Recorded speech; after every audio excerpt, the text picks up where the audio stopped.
आपण बघत आहात आवाज कसमादेचा।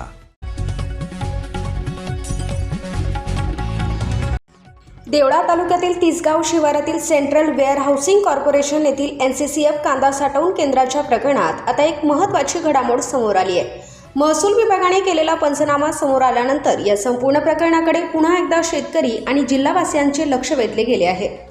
महसूल विभागाच्या पंचनाम्यानुसार केंद्रातील विविध गोदामांमध्ये मोठ्या प्रमाणात कांदा साठवून ठेवण्यात आल्याची नोंद करण्यात आली आहे। याशिवाय केंद्र परिसरात उभ्या असलेल्या मालवाहू वाहनामध्ये कांदा असल्याचे निरीक्षणही पंचनाम्यात नमूद करण्यात आले आहे। संबंधित अधिकाऱ्यांनी घटनास्थळी पाहणी करून सर्व बाबींची अधिकृत नोंद घेतल्याचे या पंचनाम्यात स्पष्ट करण्यात आले आहे।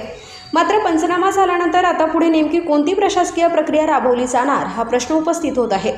पंचनाम्यातील नोंदीच्या आधारे संबंधित विभागाकडून सखोल चौकशी केली जाणार का? चौकशीत काही अनियमितता आढळल्यास संबंधितांवर नियमानुसार कारवाई होणार का? या प्रश्नांची उत्तरे अद्याप मिळालेली नाहीत। या प्रकरणात यापूर्वीही विविध स्तरांवर तक्रारी आणि आरोप करण्यात आले होते।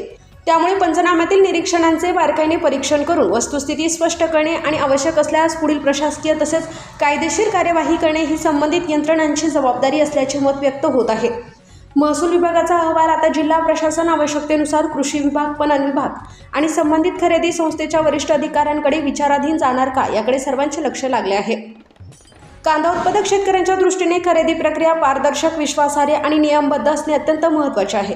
त्यामुळे या प्रकरणातील चौकशी कोणत्याही दबावाशिवाय निष्पक्ष आणि वेळेत पूर्ण होऊन अधिकृत निष्कर्ष जाहीर व्हावेत अशी अपेक्षा शेतकरी व्यक्त करत आहे।